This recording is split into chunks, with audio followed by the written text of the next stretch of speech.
The monsoon came without warning, the way desert storms always do. One moment, the Arizona sky stretched blue and endless above Highway 89. The next, clouds the color of old bruises rolled over the Copper Falls ridgeline like something alive and angry. The wind hit first, then the rain, not falling so much as attacking. Colt Rider Wolf felt the first drops hit his face like thrown gravel. He twisted the throttle on his custom Harley, and the engine growled in response. Behind him, two more bikes followed in formation. Jax Thorne rode a '72 Shovelhead that he'd rebuilt 3 times. Dane Bishop piloted a blacked-out Road King with the quiet precision of a man who did everything with quiet precision, the Thunder Valley Motorcycle Club. 3 riders heading home after burying one of their own. The funeral had been in Flagstaff. Tommy Axel Morrison, 63 years old, heart attack in his sleep. The kind of death every biker secretly hoped for because at least it came quick and painless and you didn't see it coming. The service had been good. Full honors, flag draped over the casket because Tommy had served. Brothers from 6 different chapters showed up, said the right words, poured whiskey on the grave, rode out together, but funerals always left something heavy in the chest. Something that sat there like a stone and wouldn't shift no matter how many miles you put between yourself and the cemetery. Colt felt it now. That particular weight that came from watching another friend disappear into dirt while you kept breathing and riding and wondering when your turn would come. The rain intensified. Visibility dropped from a mile to 100 yards to nothing at all. The highway turned into a river. Water sheeted across asphalt in waves that made the bike shimmy beneath him. Colt slowed, 40 miles per hour, 30, 20. Behind him, Jax and Dane matched his pace. No discussion needed. 20 years of riding together created its own language. Then the engine stuttered. Colt felt it before he heard it. A hesitation. A skip in the rhythm that should never skip. The Harley coughed once. Twice.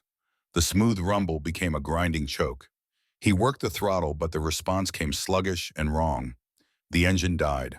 Momentum carried him another 50 yards before friction won. The bike rolled to a stop on the shoulder. Jax and Dane pulled up alongside. 3 riders sitting in a deluge, watching steam rise from Colt's engine like the ghost of something mechanical giving up. "Fuel system?" Jax had to yell over the rain. Colt didn't answer. He climbed off the bike and knelt beside it. Water ran down his leather jacket in streams. His beard was already soaked. He didn't care. The Harley was more than transportation. It was 30 years of memories welded to chrome and steel. Every mile on this machine meant something. He'd ridden it to his wedding, ridden it away from his divorce, ridden it to his father's funeral and his mother's, and now Tommy's. The bike was witness to everything that mattered and most of what hurt. And now it sat dead on a highway in the middle of nowhere during a storm that showed no signs of stopping. Dane pointed ahead through the rain. A quarter mile up, barely visible through the downpour, stood the skeleton of something that used to be important. The old Copper Falls train depot. Built in 1923 when the copper mines still produced and trains still stopped here. Abandoned for 40 years, just a shell now. Brick walls and a roof that probably leaked. But it was shelter, and shelter beat drowning. They pushed the bikes, 3 grown men in leather shoving half a ton of motorcycle through mud and rain. No words exchanged, just grunting effort and boots losing traction and muscles burning. By the time they reached the depot, all 3 were breathing hard. The building looked worse up close. Graffiti covered the walls. Windows had been smashed decades ago. The main door hung crooked on one remaining hinge, but the roof held. Inside, the floor was concrete, dry, empty except for some scattered debris and the particular smell of places long abandoned. They rolled the bikes inside. The sound of rain hitting the roof echoed off bare walls. Colt found an old wooden crate and sat down hard. His back hurt. His knees hurt. Everything hurt the way it hurt when you were 46 and had spent your life doing things that weren't kind to a body. He stared at the Harley like it had personally betrayed him. Jax already had his toolkit out. The man was 43, but moved like someone 10 years younger. All muscle and momentum and the kind of energy that came from actually enjoying what you did for a living. He'd been a mechanic before he was a biker. Or maybe he'd been both simultaneously since birth. Hard to separate the two with Jax. "Let me look," Jax said. For the next 20 minutes, Jax worked while Colt watched, and Dane stood by the entrance, staring out at the rain. Jax checked the fuel lines, checked the pump, checked the injectors, pulled the air filter, tested the spark plugs, ran through every diagnostic a master mechanic runs when a machine refuses to cooperate. Nothing worked. "It's the fuel pressure regulator," Jax finally said. His voice carried the frustration of a man who'd found the problem but couldn't fix it. "It's shot. Probably been going bad for weeks. Just picked today to die completely." "Can you fix it?" Colt asked.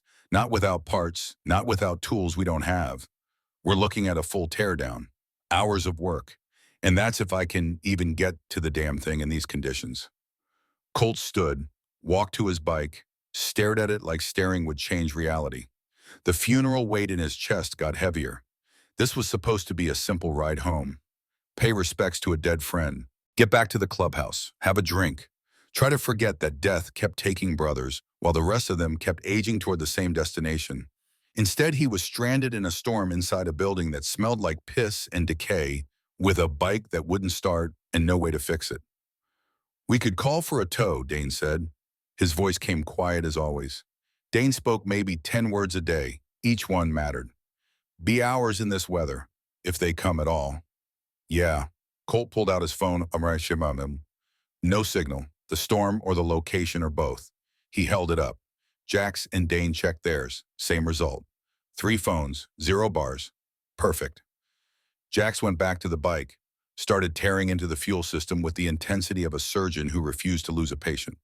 Colt watched for a while, then walked to the far end of the depot, found another crate, sat down, closed his eyes, listened to rain and wind and the sound of Jax cursing machinery that wouldn't obey. That's when he felt it.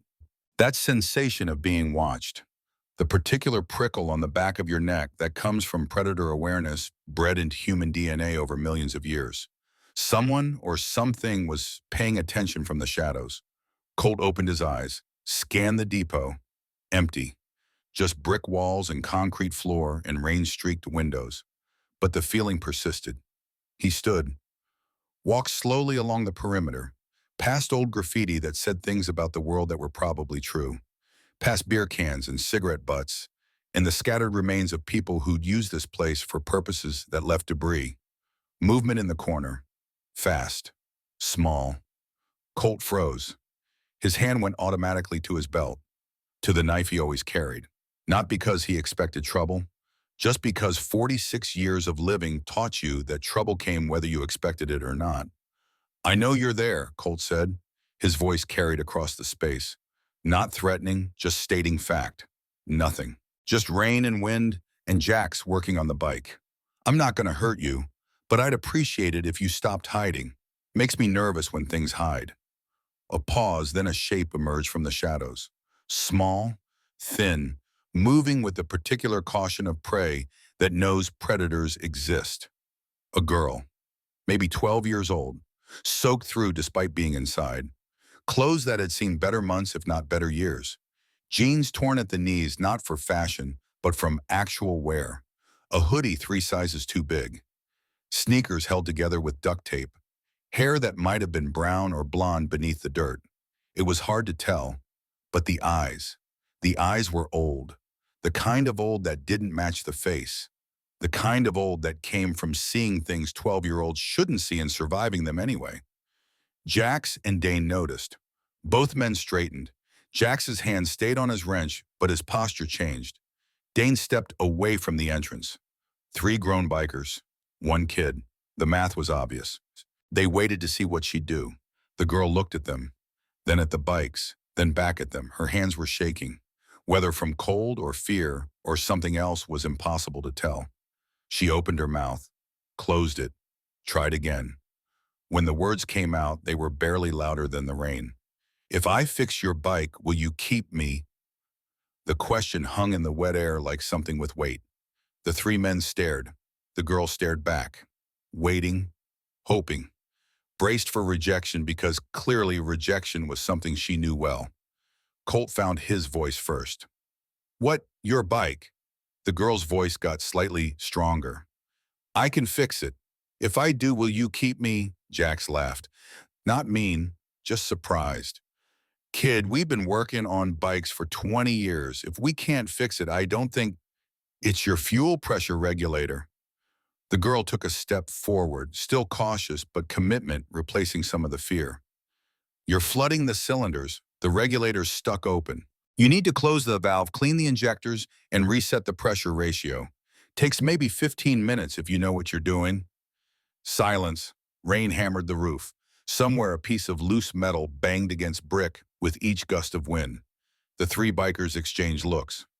Where'd a girl your age learn about fuel pressure regulators? Colt asked. Does it matter? The girl lifted her chin, defiance mixing with desperation. I can fix it or I can't. You want to ride out of here, or you want to sit in this building until the storm ends and a tow truck maybe shows up? Jack stepped forward, looked at the girl closely, looked at the bike, back at the girl. You're serious. I'm serious. And if you fix it, we keep you. That's the deal. That's the deal. Keep you how, Dane's quiet voice cut through. Keep you where, the girl's defiance cracked. Vulnerability showed through like bone through torn skin. Anywhere.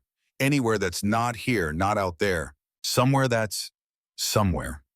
Colt understood then. This wasn't a kid playing games. This was survival. This was a human being at the absolute end of options asking for the only thing left to ask for. A chance, any chance. Even from three strangers who looked like every warning poster about stranger danger. You live here, Colt asked. In the depot. The girl didn't answer. Didn't need to. The answer was written in the dirt on her clothes and the exhaustion in her eyes and the way she stood like someone who'd learned to sleep light and run fast. Let her try, Colt said. Jax looked like he wanted to argue. Didn't. Just stepped back from the bike. Gestured at it with his wrench. Have at it, kid. The girl moved forward, knelt beside the Harley like someone approaching something sacred. Her hands came up, stopped, started again. Touched the metal with fingers that trembled, but knew exactly where to go. What happened next made Colt question 46 years of understanding how the world worked. The girl moved with absolute certainty. No hesitation, no trial and error. She found the fuel pressure regulator without looking. Opened the housing with her bare hands because Jax had already removed the cover. Looked inside like she was reading a book in a language only she understood. Wrench, she said. Phillips head screwdriver. And something to clean with. Cloth, paper towel, anything. Jax handed over tools. The girl worked. Her small hands moved faster than seemed possible. Loosening bolts, removing parts, cleaning components with the hem of her oversized hoodie. Explaining as she went in a voice that gained confidence with each sentence. Regulator valve was stuck. Built up carbon. Happens when you run rich for too long. Probably started months ago. Just a little roughness. You ignored it because bikes are always a little rough. But it got worse. Carbon built up. Valve couldn't close it properly. Started flooding the system. Then today, with the humidity from the storm, everything swelled. Valve stuck completely open. Engine drowned itself. She reassembled parts, tightened bolts, reset something Colt couldn't see. 12 minutes. Colt was counting without meaning to. 12 minutes from start to finish. The girl sat back, looked up at them. Try it now. Colt stared at her. At the bike, at Jax who looked like he'd witnessed a miracle or a con job and couldn't figure out which. Colt walked to the Harley, threw his leg over, turned the key, hit the starter. The engine turned, coughed, caught, roared to life like it had never been dead at all. The sound filled the depot. Strong, clean, perfect. Colt felt it through his entire body. That particular vibration that meant everything was right with the mechanical world. He looked at the girl. She was still kneeling on the concrete, soaked, shivering.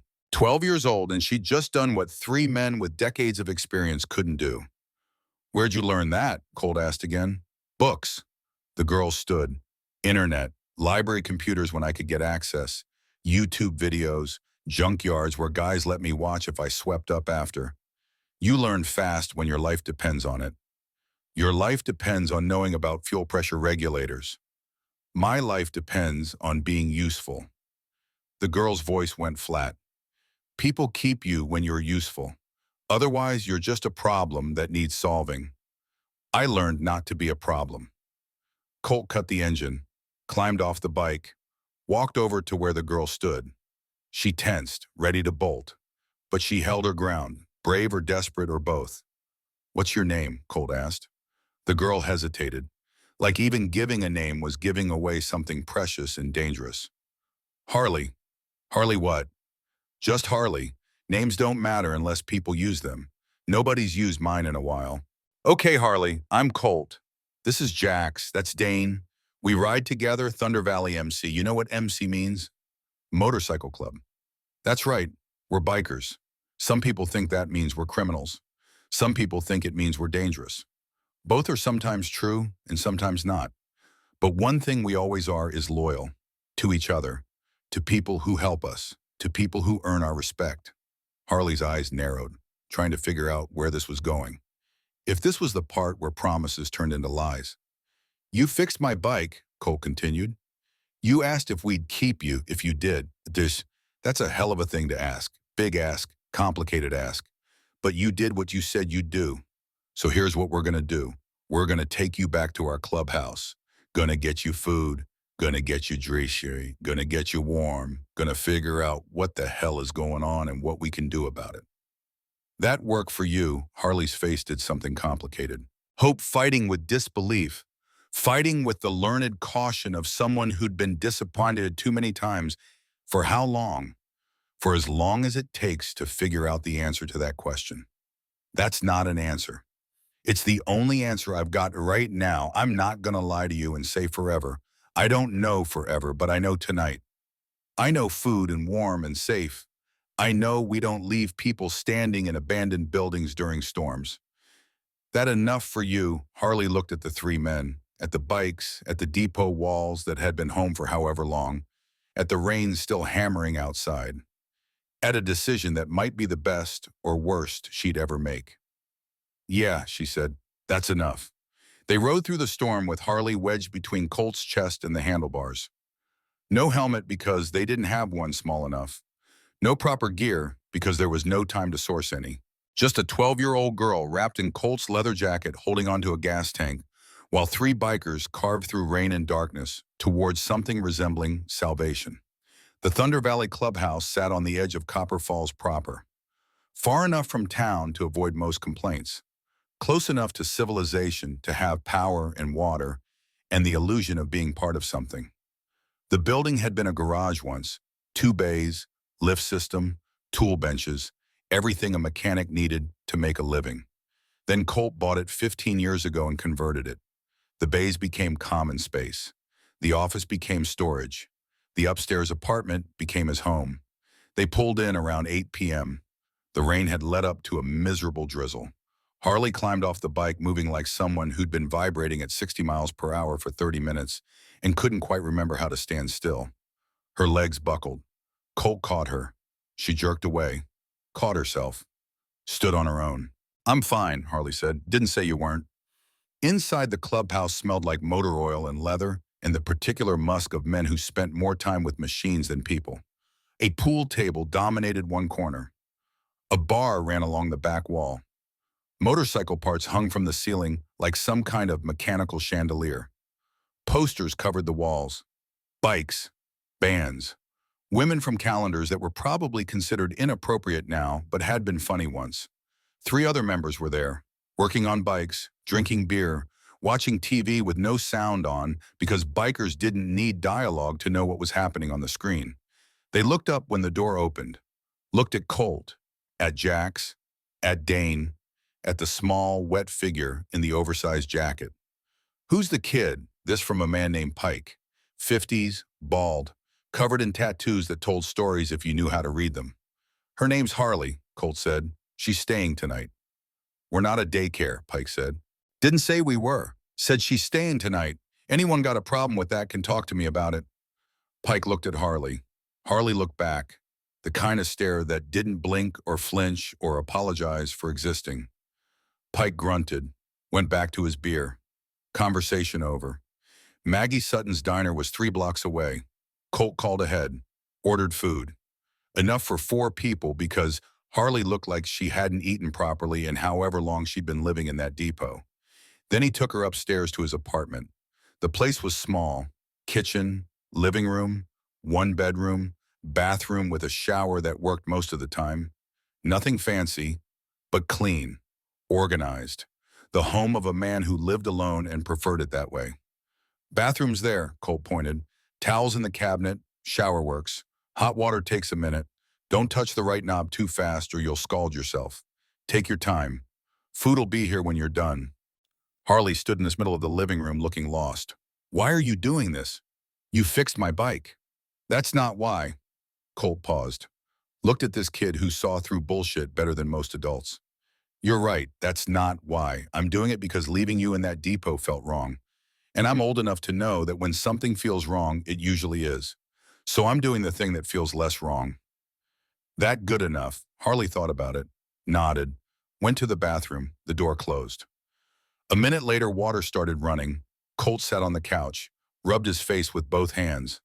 What the hell was he doing? Bringing a strange kid back to the clubhouse. A girl, 12 years old, living in an abandoned building, clearly running from something. And he'd just inserted himself and his club into whatever situation she was running from. Jax appeared in the doorway. You know this is complicated. Yeah. You know we don't know anything about her. Where she came from, why she's alone, what kind of trouble she's in. Yeah. You know people are going to talk. Single guy, MC president, young girl. None of that looks good. I know. So why? Colt looked at his friend. 20 years of riding together, 20 years of having conversations without needing to finish sentences. Because leaving her there was wrong. And if doing the right thing looks bad, that's on everyone else for assuming the worst. Jax nodded, left, came back with 2 beers, handed one to Colt. They sat in silence drinking while water ran in the bathroom and rain tapped against windows, and somewhere in the distance, thunder rolled like God changing his mind about something. The food arrived before Harley finished showering. Colt set everything on the small kitchen table. Burgers, fries, onion rings, milkshakes. Maggie had thrown in extra of everything because Maggie Sutton had been feeding people in Copper Falls for 40 years and knew when someone needed feeding. Harley emerged from the bathroom looking like a different human being. Clean skin, clean hair that turned out to be dark blonde. Wearing Colt's clothes because her own had been beyond saving. A t-shirt that fell to her knees. Sweatpants rolled up 6 times. She looked impossibly small, impossibly young, impossibly vulnerable. She saw the food, froze. Her eyes went wide. Her throat worked like she was trying to swallow something that wouldn't go down. You gonna stand there, or you gonna eat? Colt asked. Harley moved to the table, sat down slowly, looked at the food like it might disappear if she blinked, picked up a French fry, ate it, picked up another. Then the discipline broke and she was eating like someone who hadn't eaten in days, which she probably hadn't. Colt watched, didn't say anything, just let her eat. Just let her take as much as she wanted. When she finally slowed down, when the immediate hunger gave way to the secondary awareness of being full, he spoke. How long were you in the depot? 3 weeks. Where were you before that? Doesn't matter. It might. It doesn't. Colt let it go, changed tactics. How long you been on your own? Harley hesitated, calculation happening behind her eyes. How much truth to tell? How much to hide? 5 months. You're 12. I'll be 13 in November. That's still 12. Where's your family? Dead. The word came flat. No emotion, just fact. Mom died. Overdose. Dad was never around. No other family. State took me, put me in foster care. Foster care was bad. I left. Been moving since. Bad how? Harley's jaw tightened. The kind of bad that makes depot buildings look good. The kind of bad that leaves marks. The kind of bad that makes you learn to fix things so people keep you around because you're useful instead of easy. The words hit Colt like fists. He'd seen a lot in 46 years, enough to know that kids didn't talk like that unless they'd lived through things that turned childhood into a survival test. You got a name, Colt asked. A last name, something besides just Harley. Brennan, Harley Brennan. Okay, Harley Brennan. Here's the situation. You can't stay here long-term without questions getting asked. But you can stay tonight. Tomorrow we figure out what happens next. We get you sorted, legal if we can, other options if we can't, but for tonight you're safe, you're fed, you're warm. Nobody's going to hurt you here. You believe that? Harley looked at him, really looked, searching for lies, for hidden meanings, for the trap she'd learned to expect. Why should I believe you? Because if I wanted to hurt you, that I wouldn't have fed you first. Because if I wanted something from you, I wouldn't have given you the only bedroom and told you to lock the door. Because everything I've done so far has been the opposite of what someone with bad intentions does. That logic worked for you. Harley processed this, nodded slowly. Where are you going to sleep? Couch is fine. And tomorrow we deal with tomorrow, one thing at a time. For now, eat, sleep, be 12 for a few hours. World will still be complicated when you wake up. Harley finished eating. Colt showed her the bedroom. His bedroom. Clean sheets, soft mattress, more luxury than someone living in a depot could imagine. She stood in the doorway looking at the bed like it might be a trick. Lock clicks from the inside, Colt said. You want it locked? Lock it. I won't be offended. Why would you give me your bed? Because you're 12 and I'm 46, and sleeping on couches hurts less when you're 12. Harley stepped inside, turned to face him. Thank you. You're welcome. I mean it. Thank you. The door closed. The lock clicked. Colt stood there for a moment listening to silence, then went back to the living room, lay on the couch, stared at the ceiling, thought about complicated situations and how they only got more complicated. Thought about a 12-year-old girl who fixed motorcycles and asked strangers to keep her. Thought about what happened next. Sleep came eventually. Restless and filled with dreams of storms and broken bikes and children who asked impossible questions. Morning arrived gray and cold. Colt woke to the sound of someone moving in the kitchen. Sat up fast, reached for the knife that wasn't there because he'd left it on the counter. Realized after a second that the sounds weren't threatening. Just someone being careful not to wake him. Harley stood at the sink washing dishes, wearing the same oversized clothes, hair pulled back with a rubber band she'd found somewhere, moving with the efficiency of someone who'd learned to clean up after herself. You don't need to do that, Colt said. Harley didn't stop. I ate, I slept, I used your shower and your bed and your clothes. Cleaning dishes is the least I can do. You fixed my bike. That was the deal. This is what you do. When people help you, you help back. Colt watched her work, thought about his own daughter, the one who died before she was born, stillborn, 23 years ago, the event that ended his marriage and started his life with the club.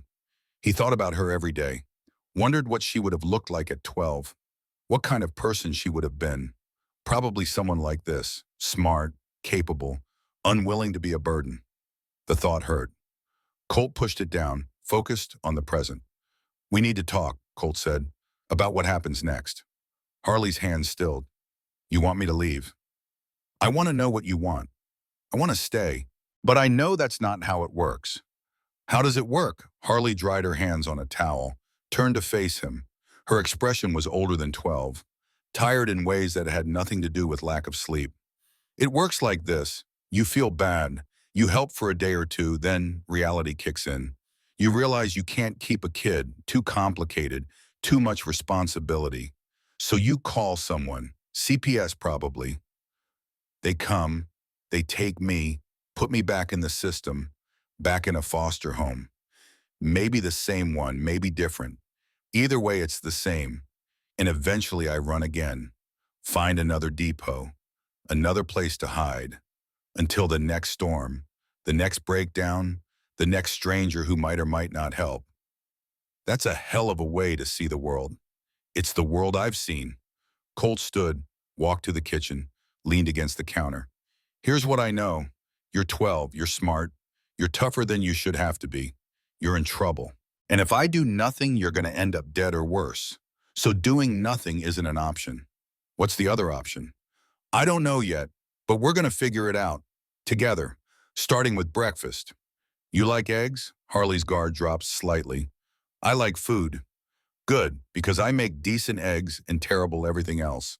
So eggs it is. They ate breakfast in silence. Colt scrambled eggs with cheese, made toast, poured orange juice, Normal domestic things that felt strange because his life wasn't domestic. Hadn't been in 23 years.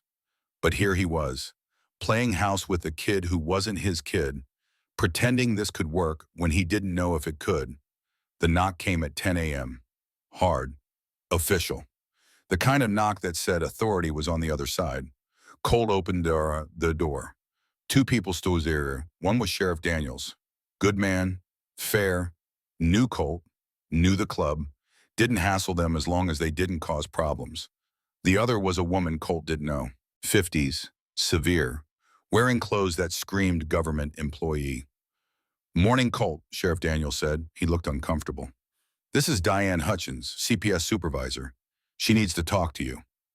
Diane Hutchins pushed past the sheriff, walked into the clubhouse uninvited, saw Harley sitting at the table. Her eyes went hard. Harley Brennan, Diane said. You're a runaway from state custody. You need to come with me. Harley's face went white. She stood, back toward the bedroom. No, this isn't a discussion. I'm not going back. You don't have a choice.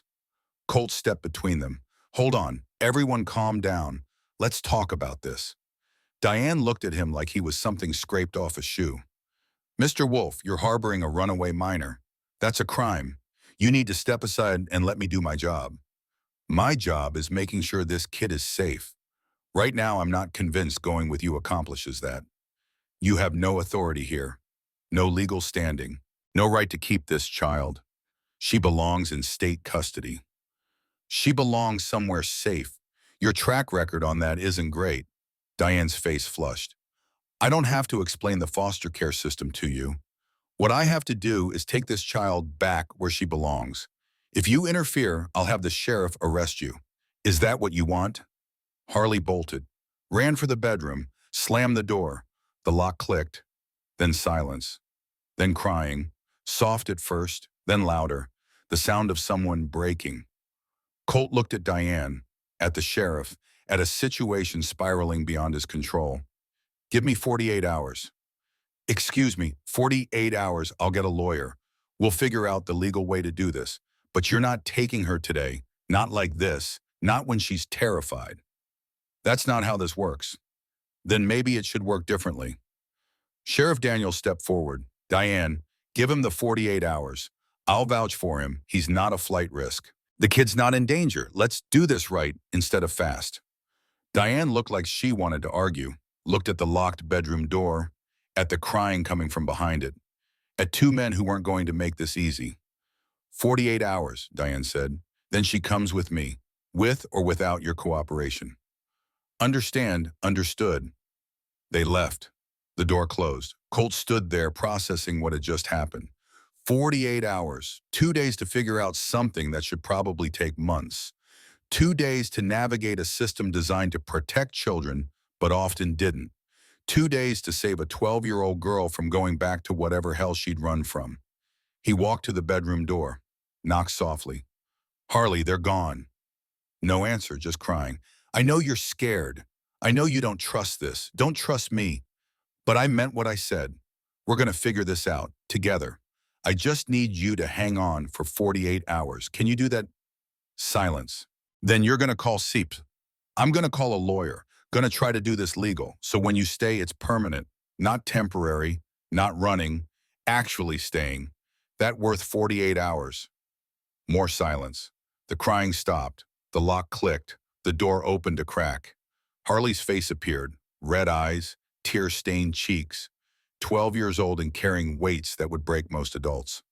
Promise? She asked. I promise I'm going to try. That's all I can guarantee, but I'll try until I can't try anymore.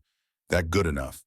Harley studied him, looking for lies, for escape clauses, for the moment when promises became broken things. Okay, 48 hours. The door closed again, but didn't lock. Colt pulled out his phone, started making calls, found a lawyer named Bryn Holloway who specialized in family law, explained the situation, set up a meeting for tomorrow, then called Jax, called Dane, called Pike, told them they had 48 hours to figure out how to keep a 12-year-old girl safe from a system that wanted to put her back in danger. Thunder Valley MC had been together 15 years. They'd done a lot of things, legal things, gray area things, things that were definitely illegal but felt right anyway.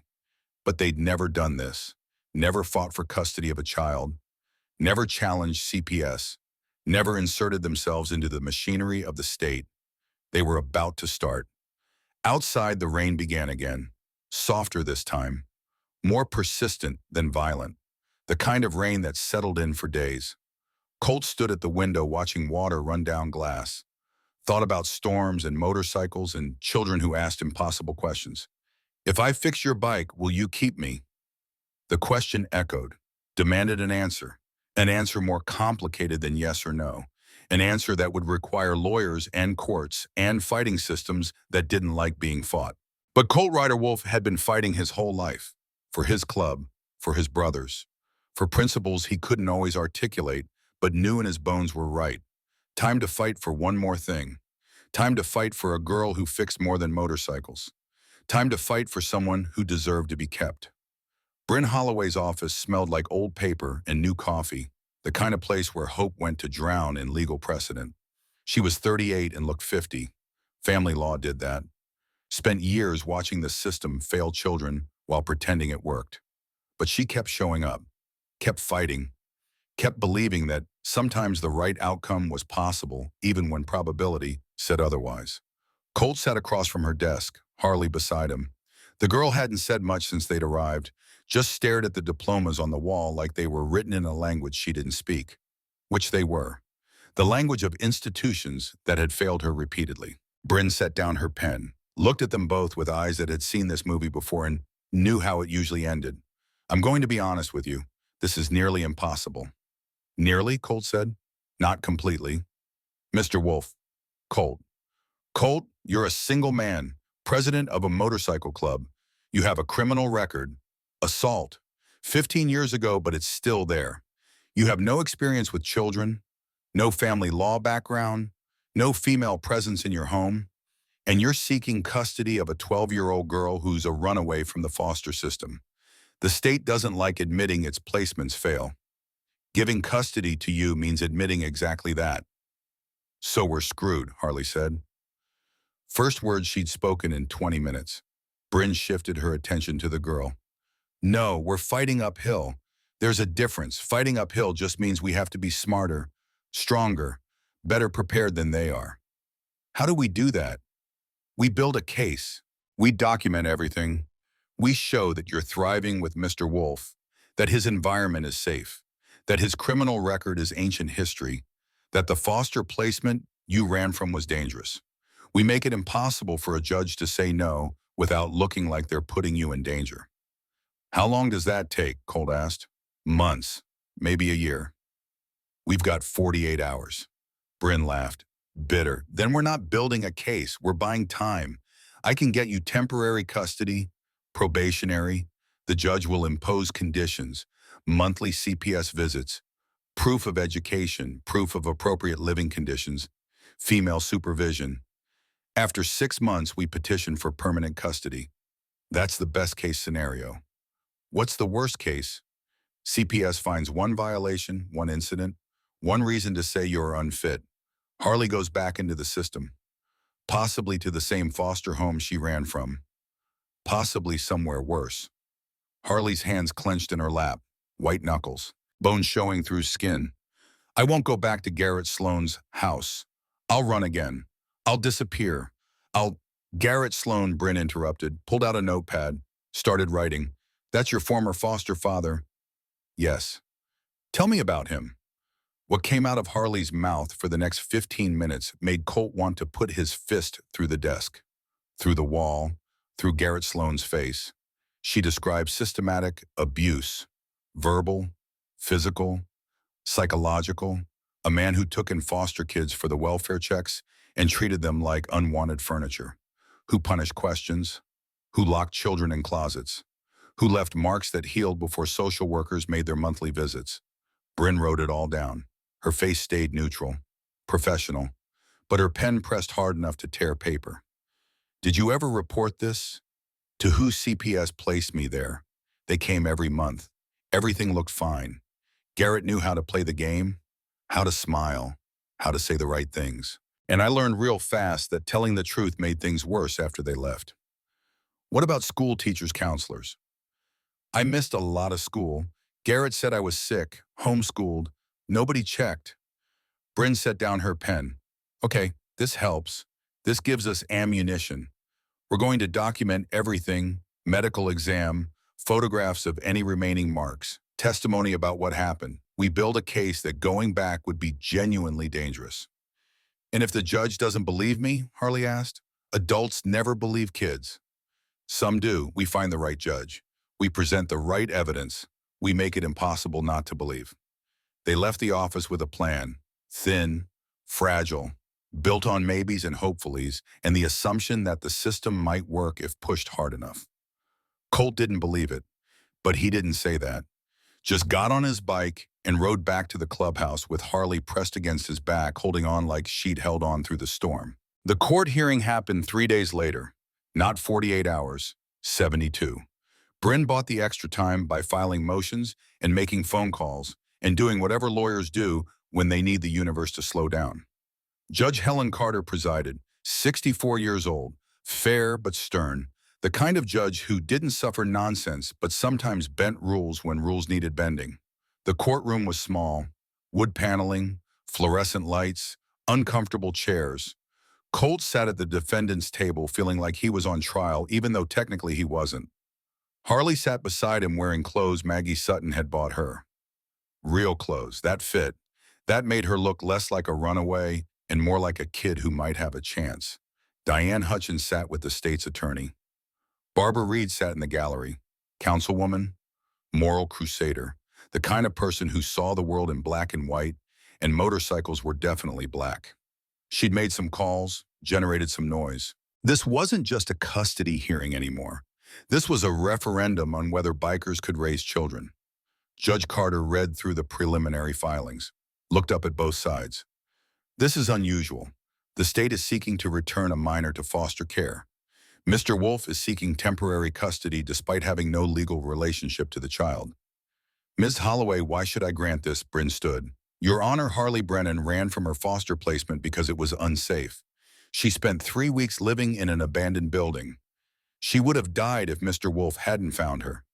Returning her to that system without investigation would be negligent. The system failed once. That doesn't mean it will fail again. It failed repeatedly, Your Honor.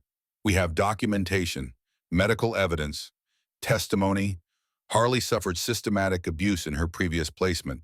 Sending her back without addressing that is sending her back to danger. The state's attorney stood.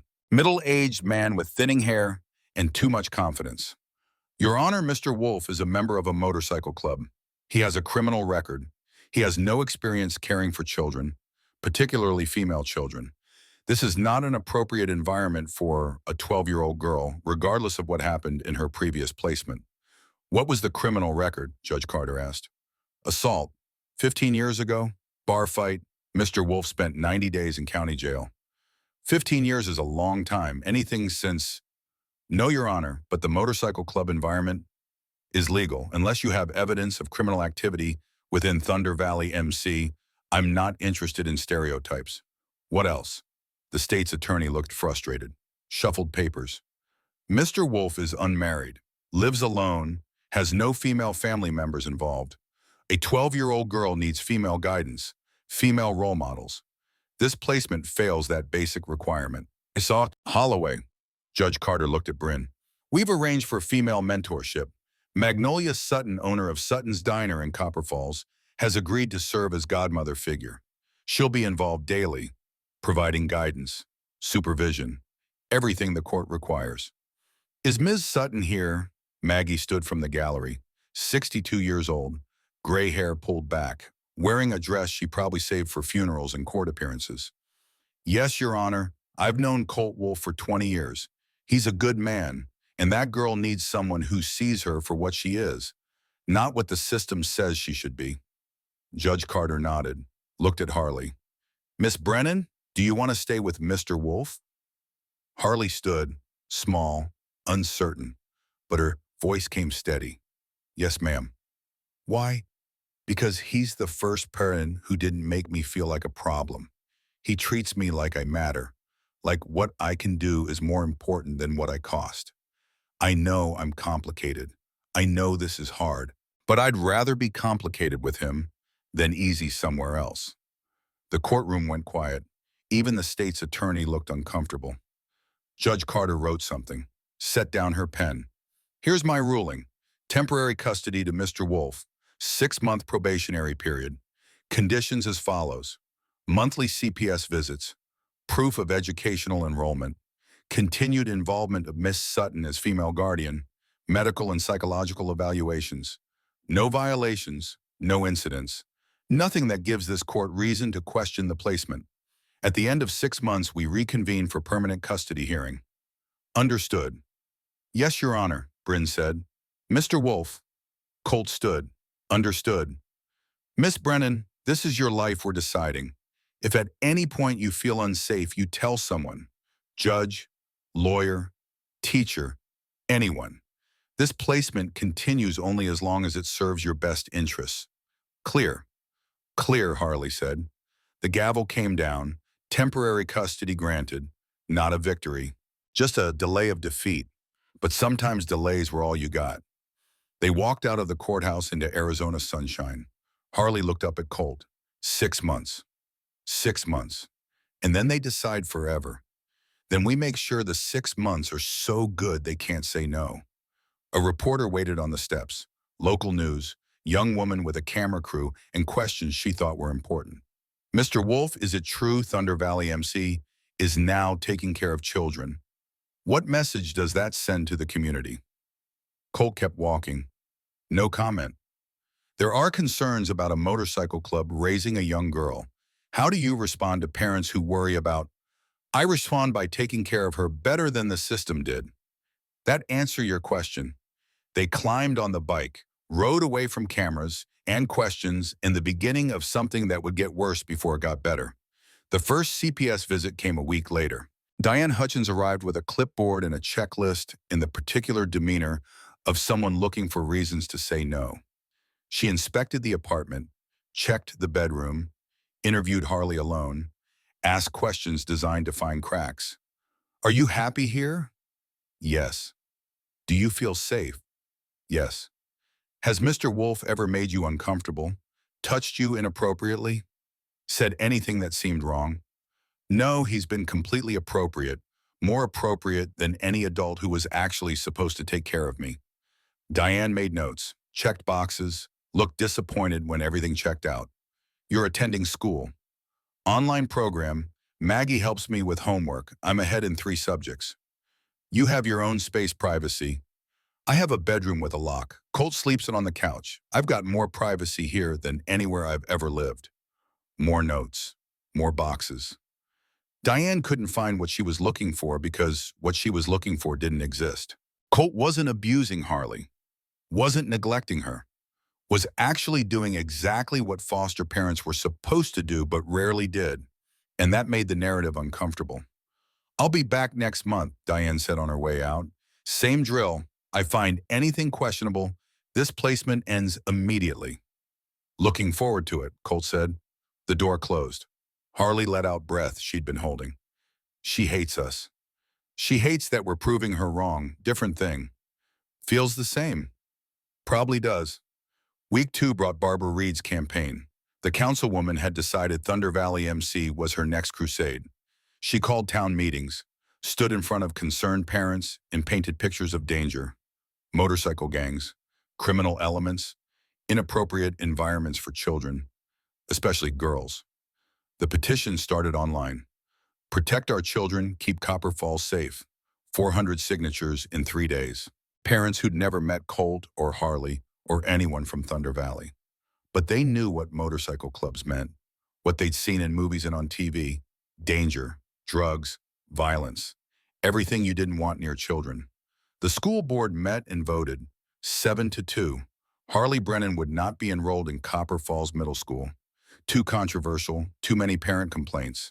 Better to avoid the situation entirely. She could do online school, homeschool, anything that didn't involve putting her in a building with other people's children. Maggie brought the news to the clubhouse, handed Colt the letter. They're scared. Of what? Of change, of admitting they might be wrong, of a 12-year-old girl proving that families don't look like they're supposed to look. She's better off without them anyway. Maybe, but she shouldn't have to be. Harley took the news quietly. Didn't cry, didn't rage, just nodded and went back to the bike she was rebuilding in the garage bay. A 67 Triumph Bonneville someone had abandoned. Engine seized, frame rusted. Most people would call it scrap. Harley called it a project. Colt found her there an hour later, hands covered in grease, tools spread around her like a surgeon's instruments, working with the focus of someone who'd learned that machines didn't judge, didn't exclude, just required skill and patience and the willingness to figure out how broken things fit back together. "You okay?" Colt asked. "I'm fine." "You don't seem fine." Harley didn't look up, kept working. "I knew this would happen. Knew people would react this way. Doesn't matter if I'm smart or useful or trying harder than anyone else. I'm the girl living with bikers. That's all they see. What do you want to do about it?" "What can I do? Prove them wrong, show them what you can do, make it impossible to ignore." Harley set down her wrench, looked at the motorcycle, at Colt. "How?" "You tell me. You're the one with the mechanical genius. What would make people see past their assumptions?" Something shifted in Harley's expression. An idea forming, dangerous and brilliant, and exactly the kind of thing a 12-year-old with nothing to lose would think. "I could open a garage." "You could. Here at the clubhouse, fix bikes, fix cars, fix anything people bring. Show them I'm not some victim who needs saving. Show them I can do things they can't do." That would definitely get attention. "Would you let me?" Colt thought about it, about liability and risk and all the ways this could go wrong. About a 12-year-old girl who'd already survived worse than most adults would endure. About proving points and changing minds and the particular stubbornness required to fight systems designed to stay unchanged. "Yeah," Colt said, "I'd let you." Harley's garage opened the next week. Not officially, no business license, no permits, just a sign Jack's made from scrap metal and Harley's name welded in steel. They set up in the second bay, organized tools, cleaned the workspace until it looked professional, spread the word through the informal networks that existed in small towns. Bike broken, car making noise. Bring it to the clubhouse. The kid'll look at it. The first customer was Pike. Brought his truck, engine knocking, said it was a test, but everyone knew better. Pike wanted to see if the girl could actually do what people claimed. Harley listened to the engine. 15 seconds. Pop the hood. 5 minutes of inspection. Valve lifter, number 4 cylinder. Probably been ticking for weeks. You ignored it. Now it's knocking. Keep ignoring it and you'll need a whole new engine. Can you fix it? Can you pay? Pike smiled. First time Colt had seen the man smile in months. "Yeah, kid, I can pay." Harley fixed it in an hour. Pike paid, told 3 people. Those 3 told 5 more. Within a week, Harley's garage had a backlog. Simple stuff mostly. Oil changes, brake jobs, diagnostic work. But each repair was done right, fast, cheaper than the only other mechanic in town. And people started talking. Not all the talk was positive. Reed's campaign intensified. Photos appeared online. Harley using power tools, working under vehicles, covered in grease. The captions screamed concern. Child labor, exploitation, dangerous conditions. A 12-year-old girl forced to work to earn her keep. The truth was more complicated. Harley worked because she wanted to, because fixing things gave her purpose, because earning money meant contributing, meant not being a burden, meant proving she was worth keeping. But truth didn't matter when people had already decided what they believed.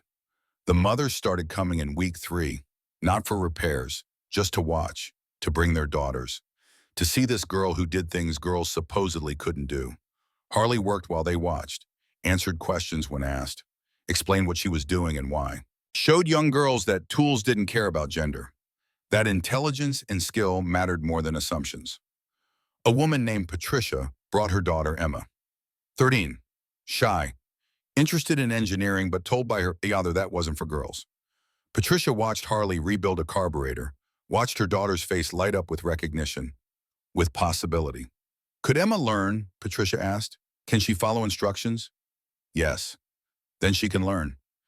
Emiya came back the next day and the day after, started helping, started understanding, started believing that maybe her father was wrong about what girls could do. 3 other girls joined, then 5, then 8. Harley's garage became something unexpected, a place where assumptions went to die. The money accumulated. Harley kept meticulous records. Every job, every payment, every expense. At the end of 2 weeks, she'd earned $3,000. Handed it to Colt in an envelope. For the lawyer, Harley said. For Bryn, for whatever we need for the custody case. Colt stared at the cash. At this 12-year-old girl who'd earned more in 2 weeks than some adults earned in a month, who was paying for her own chance at permanence. You don't have to do this. Yes, I do. I'm not a charity case. I'm not someone you save. I'm someone you invest in. And investments pay back. You're 12. I'm 12 and useful. That's the only thing that's ever kept me alive. The words hurt. Colt took the money because refusing it would hurt worse. Thank you. You're welcome. Week 4 brought the crisis. Reed manufactured it with the efficiency of someone who'd spent years destroying things in the name of protecting them. Photos of Harley working late at night, of her under vehicles with Colt and Jax nearby. Innocent photos, professional photos. Photos that showed exactly what was happening, which was mechanical work and nothing else. But captions changed context. Young girl alone with adult men after dark. Child forced to work in dangerous conditions. When does help become exploitation? The story went local, then regional, then picked up by one of those outraged merchants who made money turning complicated situations into simple narratives. Biker gang exploits foster child became a headline. Reed gave interviews, expressed concern, questioned whether Colt's temporary custody should continue. Judge Carter called an emergency hearing. Colt sat in the same courtroom facing the same judge. But the atmosphere had changed. Pressure from outside, from media, from people who decided this story needed to end a certain way. Mr. Wolf, Judge Carter said, I'm concerned. These allegations are bullshit, Colt interrupted. Pardon my language, Your Honor, but that's what they are. Harley works because she wants to, because it gives her purpose, because she's good at it. Nobody forces her. Nobody exploits her. She's earning money, learning skills, building something. That's what good guardianship looks like. A 12-year-old shouldn't have to earn money. A 12-year-old shouldn't have to survive 3 weeks in an abandoned building. But she did, because the system failed her. Now she's thriving and suddenly that's a problem. Judge Carter's expression hardened. Mr. Wolf, I gave you 6 months. We're only 1 month in. I'm seeing concerning patterns. Late nights, adult men, work that may not be appropriate. One more incident, one more complaint, one more reason for this court to question the placement and temporary custody ends immediately. Are we clear? Clear. Miss Brennan, is anyone forcing you to work? Harley stood. No, Your Honor. I work because I want to, because I'm good at it, because for the first time in my life, people respect what I can do instead of pitying what happened to me. You're 12. You should be in school, playing, being a child. I tried being a child. The system put me with a man who beat me. I ran. I survived. I found people who treat me like a person. Now everyone's mad because I'm not being a child the right way. Maybe the problem isn't how I'm living. Maybe it's how everyone expects me to live. The courtroom went silent. Judge Carter wrote something. The temporary custody continues, but, Mr. Wolf, you're on notice. This community is watching. I'm watching. No more late nights. No more situations that can be misinterpreted. If you want permanent custody, you need to be beyond reproach. Understood? Understood. They left, got back on the bike, rode in silence. The weight was heavier now, the margin for error smaller. 6 months had become 5. 5 months to be perfect, to never slip, to navigate a system designed to find fault. That night, Colt found the MC members in the clubhouse, drinking, arguing, voices raised in frustration. He walked in as Pike was mid-sentence. Can't keep doing this. Every day it's something new. More attention, more problems. We're going to lose everything because of her. Because of her or because people are assholes, Jax countered. Does it matter? End result's the same. We lose our home, our clubhouse, everything we've built. For what, one kid? One kid who fixed your truck, Dane said quietly. One kid who's worked harder in a month than most people work in a year. Doesn't change the math. We're outnumbered. The whole town's against us. Reed's got momentum. Eventually she wins and we lose everything. Colt listened from the doorway. Didn't interrupt. Let them say what needed saying. He understood. This wasn't just about him and Harley. This affected everyone. Their home, their reputation, their way of life. And asking them to risk everything for one 12-year-old girl was asking a lot. But as he listened, he realized something. They were arguing, debating, not agreeing to give up, just processing the reality of the fight. That was different. That meant something. He was about to speak when he noticed movement in the shadows. Harley, standing by the stairs, listening. Her face was blank, but her eyes told the story. She'd heard everything. Heard Pike say they'd lose everything because of her. Heard the math that said she was too expensive to keep. Their eyes met, hers filled with something that looked like resignation. Like she'd known this was coming and had been waiting for it. She turned, walked upstairs, closed the door to the bedroom with a quiet click that sounded final. Colt addressed the room. I know this is hard. I know it affects all of you. But that girl up there survived things that would break most adults. She's not a burden. She's not a problem. She's family. And we don't give up on family because it gets complicated. Easy for you to say, Pike shot back. She's not living in your emotional reality. She's living in practical reality. And practically, this doesn't end well. Maybe not, but I'd rather fight and lose than quit because it's easier. Noble, doesn't change reality. No, but reality changes based on what we do about it. We quit now, Reed wins. The system wins. And Harley goes back to hell. We keep fighting, at least she has a chance.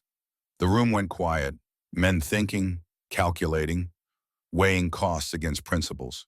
It wasn't unanimous, but it was enough to keep going, enough to keep fighting. Colt went upstairs, knocked on the bedroom door. No answer. He knocked again. Harley, I'm fine.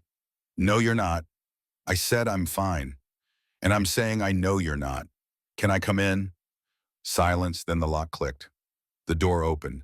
Harley stood there in oversized clothes, looking small and tired and 12. I heard them. I heard what Pike said, that you're going to lose everything because of me. Pike's scared. People say things when they're scared. That doesn't make it wrong. You are going to lose things because of me. Your peace, your reputation, maybe your home, all because you decided to keep astray. You're not astray. Then what am I? Colt sat on the edge of the bed. Harley stayed standing, defensive posture, ready to run. You're someone who deserves better than what she got. You're someone fighting like hell to prove she's worth keeping. You're someone who's teaching this whole town lessons they don't want to learn. That's what you are. That's not an answer. Then here's the answer. Your family. You asked if we'd keep you. I said yes. That doesn't change because it gets hard. Doesn't change because people complain. Doesn't change because Reed makes noise. Your family, that's permanent unless you decide it's not. Harley's eyes filled. She blinked hard, refused to let tears fall. What if I decide I'm too much trouble? What if I leave so you don't lose everything? Then I come find you and bring you back. Even if I don't want to come back. Especially then. Because family doesn't quit on each other. That's what makes it family instead of convenience. The tears came. Harley tried to stop them. Couldn't. Colt stood, pulled her into a hug. She resisted, then collapsed.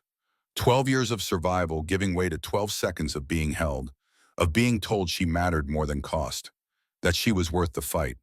I don't want you to lose everything, Harley said into his shoulder. Then help me prove Reed wrong. Help me show this town what family actually looks like. Help me win. How?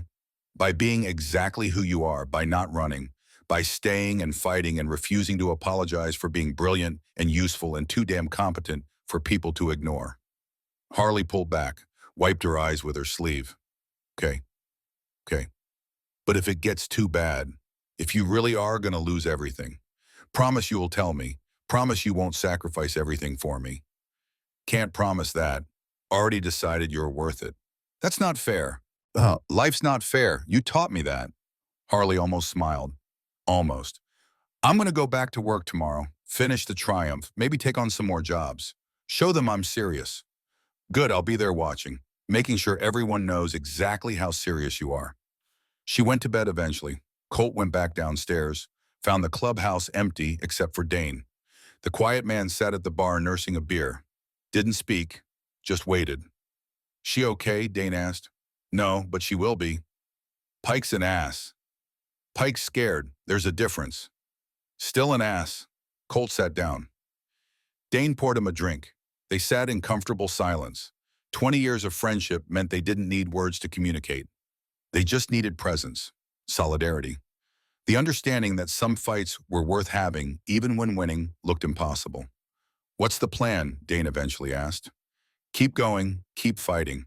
Make it impossible for them to say no. And if they say no anyway, then we figure out what comes after no. The next morning, Harley didn't come down for breakfast. Colt waited, gave her space, gave her time. By noon, he was worried. Knocked on the door. No answer. Opened it. The room was empty. Bed made. Window open. A note on the pillow, written in careful handwriting that tried not to shake. I heard what Pike said. He's right. You're going to lose everything because of me.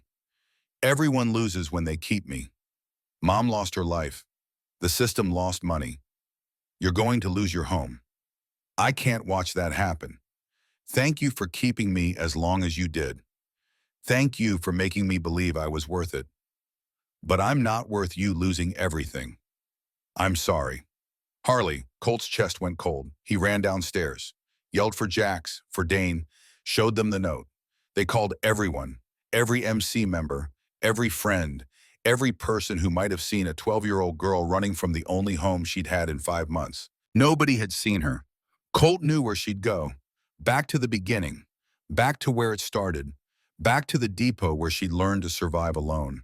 He got on his bike, rode faster than safe, faster than legal. Didn't care, just needed to find her before she disappeared completely. The depot looked the same. Empty, abandoned, haunted by memories of desperation. Colt parked, walked inside, called her name, got silence in response, searched every corner, every shadow, found nothing. Dane arrived 20 minutes later. Then Jax.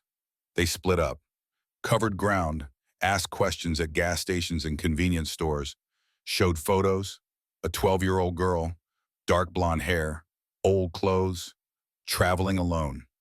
Nobody had seen her. 18 hours passed. Night became day, became night again. Colt didn't sleep, couldn't sleep, just kept searching, kept calling her name, kept hoping she'd answer. Dawn came gray and cold. Colt sat on his bike outside the depot, exhausted, scared, wondering if he'd failed her, if she was gone for good, if this was how the story ended. Dane's truck pulled up, slow, careful. Dane got out, opened the passenger door. Harley climbed out, filthy, exhausted, alive. Colt was off his bike before he knew he'd moved. Walked toward her, stopped. Didn't trust himself to touch her because if he did, he might not let go. Where were you, Dambayam? Walking, just walking. For 18 hours. I was trying to get far enough away that I wouldn't change my mind. Did you, change my mind? Get far enough. Harley looked at him at Dane at the depot behind them. No, I got about 40 miles. Then sat down on the side of the highway and realized I didn't have anywhere to go. And the only place I wanted to be was back there. Even if it means you lose everything, even if I'm selfish for wanting it, I still want it. Colt closed the distance, pulled her into a hug that was too tight and lasted too long. Didn't care. You're not selfish. You're 12, and you're mine, and you don't get to run away because you think you're protecting me. That's not how this works. Everyone loses when they keep me. That's not true. It is, Mom. The system, you're next. Your mom didn't lose because of you. She lost because addiction is a disease. The system lost because it's broken. And I'm not losing anything except sleep worrying about you. but I'm gaining something a hell of a lot more important. What? Purpose, family. A reason to be better than I was. You think you're a burden. I think you're the best thing that's happened to me in the 23 years. So we're both wrong about each other. Difference is, I get to be wrong longer because I'm not letting you go. Harley broke. Full sobs. The kind that come from releasing pressure that's been building for years. Colt held her. Let her cry. Let her release everything she'd been carrying. When she finally pulled back, her eyes were red but clear. I'm sorry, Harley said. Don't be sorry. Be here. That's all I need. They rode back together.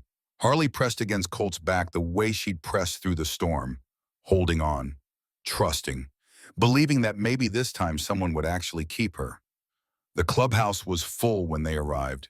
Every MC member, Maggie, Bryn, even some townspeople who'd heard about the search and wanted to help. They saw Harley, saw she was safe. The tension broke. Pike walked over, looked at the girl, at Colt. I'm an ass. Yeah, Colt agreed. Kid, I'm sorry, what I said. It was fear talking, doesn't excuse it, just explains it. Harley looked at him. You weren't wrong, I'm costing you things. So what? Worth it? You're worth it. We all decided that. Unanimously this time. Your family. That means we fight for you, no matter what it costs. Harley nodded, couldn't speak, just nodded. Colt looked at everyone assembled, at family that wasn't blood but was real anyway. 5 months left, 5 months to be perfect. To show Judge Carter and this town and everyone else that we're serious. That Harley belongs here, that family means more than biology. We do this together, all of us, and we win, because the alternative is unacceptable. Heads nodded, agreements murmured, unity forged through crisis. They'd keep fighting, keep proving, keep protecting this 12-year-old girl who fixed more than motorcycles. Outside, the sun rose over Copper Falls. A new day, a new chance. 5 months stretched ahead. 5 months to change a story that had been written badly from the start. Harley looked at Colt. What happens if we lose? We don't lose. But what if we do? Then we figure out what comes after losing. But we haven't lost yet. So we keep going, keep fighting, keep being exactly who we are. And maybe that's enough. And if it's not, Colt smiled, tired but real. Then we redefine enough. 5 months became 4. 4 became 3. Time moved like water through fingers. Each day brought new challenges, new tests, new opportunities to fail, but also new chances to prove that families didn't need to look traditional to be real. Harley's garage expanded, not in size, in reputation. Word spread through Arizona the way good stories always spread. A 12-year-old girl mechanic working out of a biker clubhouse in Copper Falls, fixing things professionals couldn't fix, teaching other girls tools didn't care about gender. The mothers kept coming, bringing daughters, watching skills transfer from one generation to the next. Patricia's daughter Emma became a regular, 13 years old, and discovering that engineering wasn't just for boys. She'd arrive after school, work alongside Harley, learn diagnostic procedures and proper torque specifications, and the particular satisfaction of making broken things whole again. Her father complained. Patricia stopped listening. Sometimes mothers had to choose between keeping peace and raising daughters who believed in themselves. 3 months before the final hearing, Diane Hutchins arrived for another monthly inspection. Same clipboard, same checklist, same expression that said she was looking for violations. She walked through the apartment, checked the bedroom, interviewed Harley in private. Still happy? Diane asked. Yes. No concerns. Nothing you're afraid to say with Mr. Wolf present. Nothing. You're not being pressured to say that. Harley set down the wrench she'd been holding, looked at Diane directly. I know you think I'm being exploited, that I'm too young to know what's good for me, but I spent 3 weeks living in an abandoned building. I survived foster care with a man who beat me. I know what bad looks like. This isn't bad. This is the first time in my life I felt safe and valued and like I might actually have a future. So no, I'm not being pressured. I'm being honest. Diane made notes. Her pen moved across the page with mechanical precision. You're working long hours in the garage. Because I want to. You're 12. You should be playing, having fun, being a child. I am being a child, just not the kind you think children should be. Maybe that's your problem, not mine. The interview ended. Diane left, filed another report that said everything was technically fine but still somehow read like a list of concerns. Judge Carter would review it, add it to the growing file, use it to make a decision that would determine whether Harley spent the next 6 years in stability or chaos. Barbara Reed's campaign never stopped, just evolved. She held rallies, town meetings, organized parent groups who'd never met Harley but were absolutely certain she needed saving. The narrative was simple. Motorcycle club equals danger. Young girl equals vulnerable. Therefore, intervention equals necessary. Logic that ignored reality but played well to fear. But something started changing around month 3. The mothers who brought their daughters to Harley's garage started talking, started organizing, started pushing back against Reed's narrative. They'd seen Harley work, seen her teach, seen their daughters' faces light up with possibility. That wasn't exploitation. That was mentorship. Patricia organized a meeting, 12 mothers in Maggie's diner after hours, coffee and determination. They'd all witnessed the same thing, a girl who'd survived impossible circumstances and was now thriving. A girl who inspired their daughters to think bigger, dream wider, believe that being female didn't mean accepting limits. Reed's telling one story, Patricia said. We need to tell the truth. We need to be loud enough that Judge Carter hears us instead of just the outrage. The hearing's in 3 months, another mother pointed out. That's not much time. Then we use it. We document everything. We get testimonials. We make it impossible for the judge to ignore what's actually happening here. They started a petition of their own. Support Harley Brennan Real Stories from Real Families. Collected signatures. Gathered testimonies. Built a counter-narrative that said sometimes families looked different and that was okay. Sometimes mentorship came from unexpected places. Sometimes the system needed to acknowledge when it was wrong. 2 months before the hearing, Garrett Sloan resurfaced, Harley's former foster father, the man who'd collected welfare checks while treating children like burdens. He hired a lawyer, filed for custody, claimed he'd reformed, completed anger management, wanted his foster daughter back. The motion hit like a fist. Bryn brought it to Colt's apartment, set the papers on the kitchen table. This is bad. How bad? Garrett's playing the redemption card, says he's changed, says Harley deserves a chance to be in a real family, with a mother figure, in a stable home environment, not with a biker gang. He beat her. We have no proof. Medical records show old injuries, but nothing definitively linking them to Garrett. Harley's testimony about the abuse is powerful, but it's her word against his. And he spent the last 5 months building a paper trail of reform. Harley sat at the table listening, face blank, but her hands shook, small tremors she couldn't control. He doesn't want me, he wants the money. We know that, Bryn said. The judge needs to know that. But Garrett's lawyer will argue that his motivations don't matter if the outcome is better for you. Going back to him isn't better. It's death, maybe not physically, but everything that matters. He'll destroy it. Colt reached across the table, took Harley's hand, steadied it. He's not getting you. I don't care what games he plays, what lies he tells, you're not going back there. You can't promise that. Watch me. The hearing was scheduled for June 15th, 6 months to the day after Judge Carter granted temporary custody. The courtroom would be packed, media present, community watching. Everything would be decided in a few hours.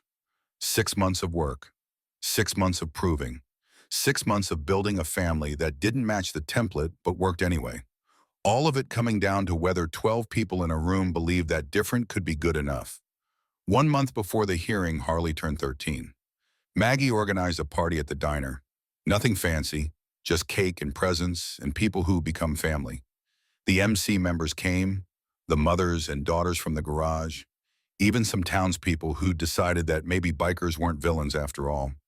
Patricia brought Emma, who brought a gift wrapped in newspaper comics. Harley opened it, found a set of precision tools, professional grade, expensive, the kind mechanics collected over careers. My father gave me money for a dress, Emma said. I bought these instead, figured you'd get more use out of them. Your father's going to be man. My father's going to learn that his opinions about what girls should do don't matter as much as what girls actually do. They ate cake, sang badly, celebrated a birthday that 6 months ago Harley thought she'd spend alone in a depot. Now she was surrounded by people who'd chosen her, who'd fought for her, who'd proven that family was action, not biology. Colt gave her a gift after everyone left. Small box, wrapped carefully. Harley opened it, found a necklace, simple silver chain with a wrench pendant, tiny but perfect. So you remember, Colt said. The question you asked, the answer I gave, the deal we made.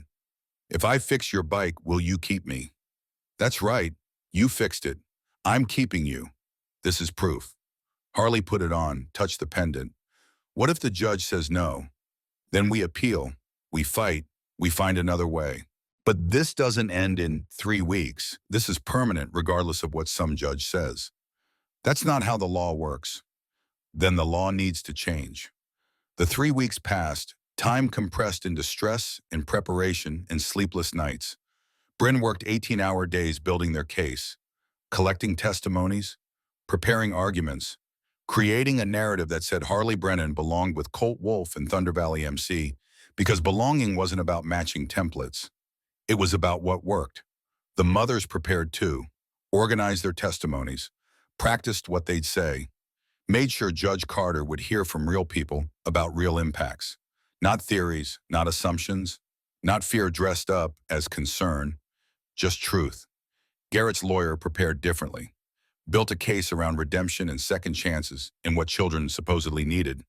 Traditional families, 2 parents, suburban homes, everything that looked like it should work even when it didn't. June 15th arrived with cloudless skies and temperatures already climbing toward uncomfortable.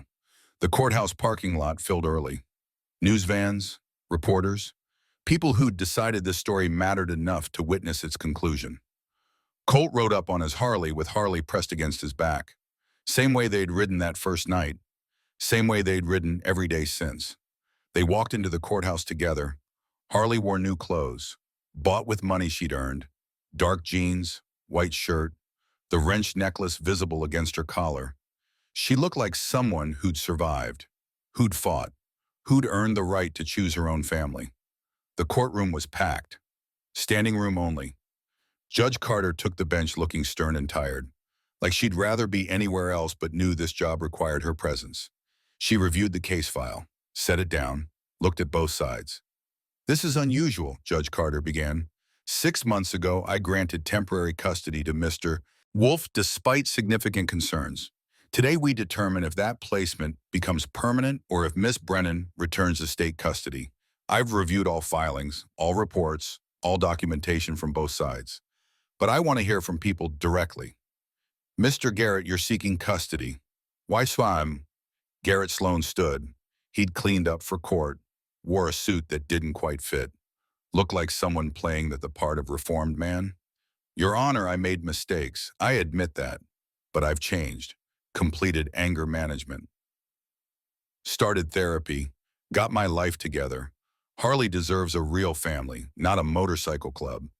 She deserves a mother figure, a stable home, everything I can provide now that I couldn't before. You were her foster parent. She ran from your care. Why should she return? Because people change. Because I learned from my failures. Because she needs what I can give her. Structure, discipline, a proper environment for a young girl. Judge Carter made notes, looked at Colt. Mr. Wolf, you've had 6 months. Make your case. Colt stood. He wasn't comfortable with speeches, with formal settings, with saying things that mattered in front of crowds. But he'd learned that discomfort didn't excuse silence. Your Honor, 6 months ago, Harley asked me to keep her if she fixed my bike. She fixed it. I'm keeping her. That's the simple version. The complicated version is that she's thrived here, built a business, taught dozens of girls mechanical skills, earned money, contributed to her community. She's not being saved. She's saving herself. I'm just providing space for that to happen. Space in a motorcycle club, with adult men, no female presence beyond Ms. Sutton's occasional involvement. Maggie's there daily, but you're right, it's not traditional. But traditional failed Harley. Traditional put her with Garrett. Traditional left her in a depot for 3 weeks. Sometimes traditional is just another word for repeating the same failures. Garrett's lawyer stood, interrupted. Your Honor, Mr. Wolf is a single man with a criminal record living in a motorcycle club. That's not an appropriate environment for a 13-year-old girl, regardless of how well she's adapted. Children adapt to survive. That doesn't mean the adaptation is healthy. Ms. Holloway, Judge Carter looked at Bryn. Bryn stood. Your Honor, we have witnesses, real people who've seen Harley's transformation, who've watched her thrive, who've seen their own children inspired by her example. We'd like to call them. Proceed. What happened next was the mother's twist, the counter-narrative that Barbara Reed never saw coming. Patricia took the stand first, testified about Emma, about a daughter who'd been told engineering wasn't for girls, who'd watched Harley rebuild an engine and suddenly believed she could do anything. My daughter wants to go to MIT now. She wants to study mechanical engineering. She has goals she never had before. Because she met Harley. Because she saw what's possible when we stop telling girls what they can't do. Another mother followed. Then another. 12 women total, each with the same story. Daughters inspired, lives changed, beliefs challenged. They had brought their daughters to watch a girl work with tools. Those daughters now believed they could do the same. That wasn't exploitation. That was transformation. The courtroom shifted. You could feel it, the narrative changing. Reed looked furious. Garrett looked confused. Judge Carter looked thoughtful. Diane Hutchins testified next. For the state, she described her monthly visits, listed technical compliance, then added something unexpected. I've conducted hundreds of home visits in my career. Most foster placements check boxes. They're adequate. They meet minimum standards. This placement exceeds them. Miss Brennan is healthy, educated, thriving. My personal concerns about the environment don't override the evidence of positive outcomes. Even Diane was breaking ranks, choosing truth over narrative. Then came the surprise witness. Judge Carter called a name Colt didn't recognize. Marianne Porter. A woman in her 50s walked to the stand, dark hair going gray, kind face weathered by life. She looked at Harley with recognition, with grief, with something that looked like relief. Ms. Porter, Judge Carter said, what's your relationship to Miss Brennan? I was her mother's best friend. Jessica and I grew up together. I watched Harley being born, tried to help when Jessica's addiction got bad, tried to convince her to get treatment, failed. Why are you here today? Marianne's eyes filled. Because Jessica made me promise something before she died. She knew she was losing the battle with drugs, knew Harley would end up in the system, made me swear that if I ever got the chance, I'd make sure Harley ended up somewhere safe, somewhere that saw her for who she was, not what she'd survived. And you believe Mr. Wolf's home is that place? I know it is. I've been watching, quietly, from a distance. Saw Harley at the depot. Saw her get picked up by bikers and thought, that's it, she's gone. Then I saw her open a garage, saw her teach girls, saw her smile for the first time since her mother died. Jessica would want her daughter with people who see her strength, who respect her intelligence, who let her be more than a victim. That's what Mr. Wolf has given her. The testimony hit like thunder. Colt watched Harley's face, saw recognition, saw the memory of her mother's friend, saw emotions too complicated to name. Thank you, Ms. Porter, Judge Carter said. Then she looked at Harley. Miss Brennan, you're 13 now, old enough to have an opinion. Where do you want to be? This was it. Twist 7. Harley's voice, her agency, her choice. Harley stood, walked to the witness stand, sat down, looked at the judge with eyes that had seen too much but refused to look away. Your Honor, I know what people think. They see a biker club and assume danger. They see me working in a garage and assume exploitation. They see something that doesn't match their idea of family and assume it's wrong. Is it wrong, y'all? No, ma'am, it is different. But different isn't wrong. Colt didn't save me. He gave me space to save myself. He gave me tools and trust and the belief that I could be more than my circumstances. That's what good parents do. They don't rescue, they empower. You're 13, you're working, earning money, taking on adult responsibilities. Yes, ma'am, because I'm capable of it, because it gives me purpose, because being useful means being valued. I learned that surviving. I don't want to stop being useful just because it makes people uncomfortable. What about school friends, normal teenage experiences? I'm doing online school. I have friends, girls who come to the garage. I'm teaching them what I know. That feels more normal than sitting in a classroom where everyone would stare at the girl who lived with bikers. I'm having teenage experiences, just not the ones you expect. Judge Carter leaned forward. If I send you back to state custody, what happens? I run, I disappear, I survive on my own until I'm 18, and the system can't touch me anymore. Because going back means accepting that different equals wrong, that families have to look a certain way, that I have to be a victim someone saves instead of a person who's already saving herself.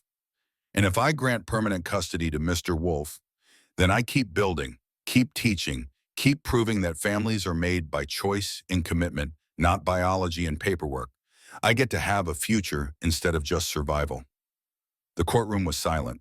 You could hear breathing, heartbeats, the particular tension that comes before decisions that change lives. Judge Carter wrote something, set down her pen. I'm going to take a recess, 30 minutes, then I'll deliver my ruling. Everyone stood, filed out. Colt and Harley sat on a bench in the hallway. Neither spoke, just sat together processing 6 months compressed into 3 hours of testimony. Maggie appeared with coffee. You both did good. We don't know that yet, Colt said. I know, I've been watching that judge's face. She's not buying Garrett's act, and she's not blind to what's actually happening here. Hope you're right. I'm always right. Ask anyone. The 30 minutes stretched like hours. Then the bailiff called them back. Everyone filed in. Judge Carter took the bench, shuffled papers, made them wait, made the tension build until it felt like the room might explode. I've made my decision, Judge Carter said. This case challenged my assumptions, forced me to examine what family means, what's best for a child, whether the system serves children or just serves itself.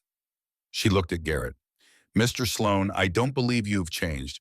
I believe you've learned to perform change for an audience.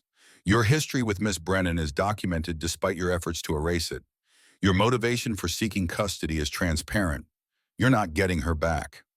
Garrett's face went red. His lawyer whispered something. He stayed seated. Judge Carter turned to Colt. Mr. Wolf, 6 months ago I had serious concerns.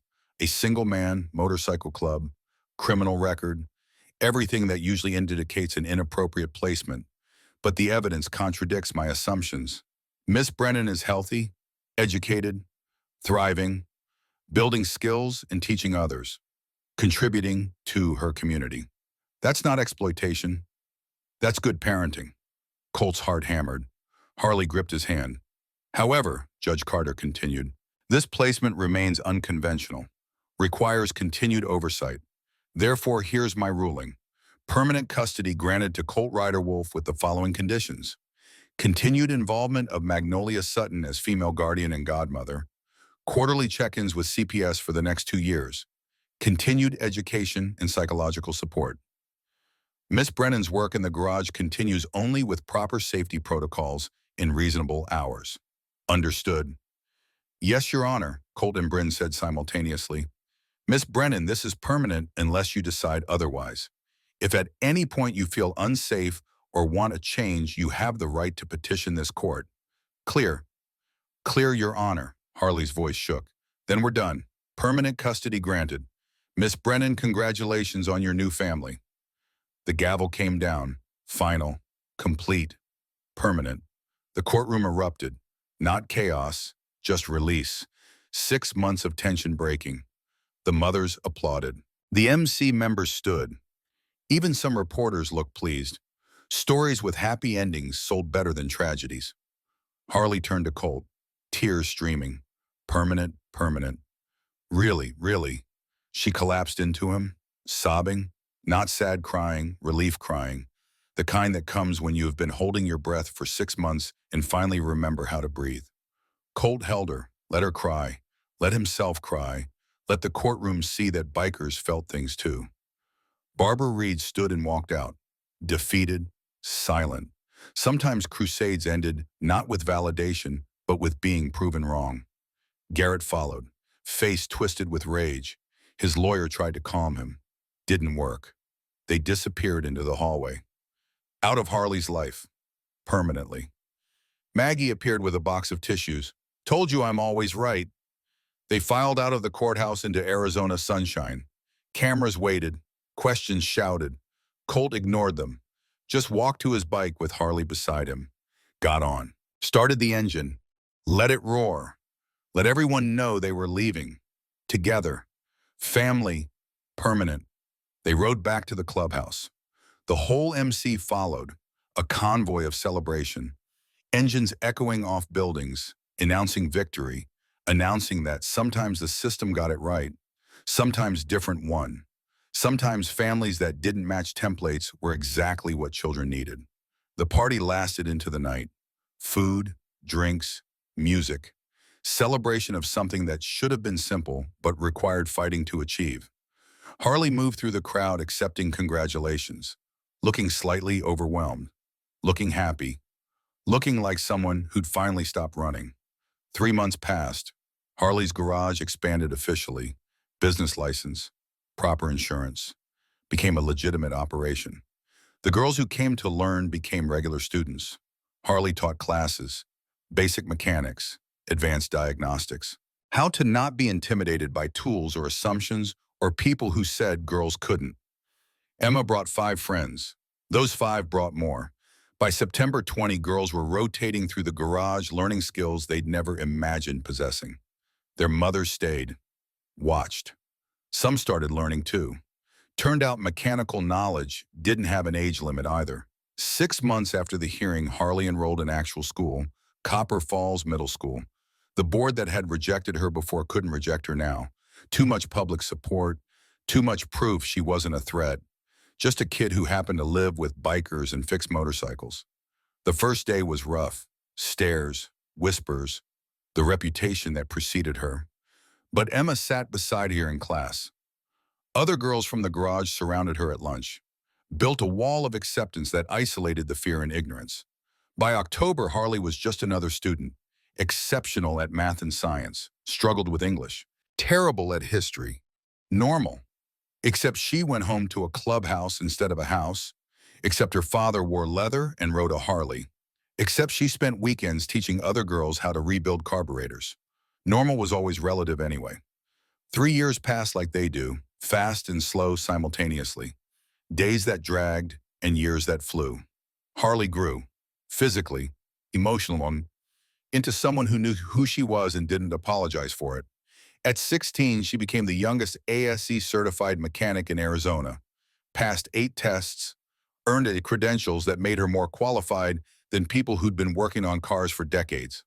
Harley's garage stopped being a garage at a clubhouse and became an institution, a place where girls learned not just to fix things, but to believe in themselves. The Girls Who Wrench program expanded. What started as informal teaching became a structured curriculum. Harley designed it. Maggie helped with organization. Other female mechanics volunteered as instructors. They taught hundreds of girls across 8 states, showed them that competence mattered more than gender, that skills opened doors, that asking, if I fix your bike, will you keep me, could change everything.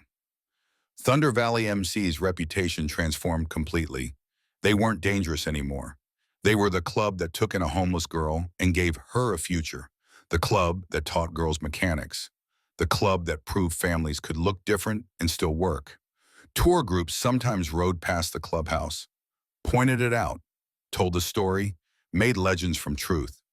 Barbara Reed never apologized, just quietly left politics, moved to Nevada.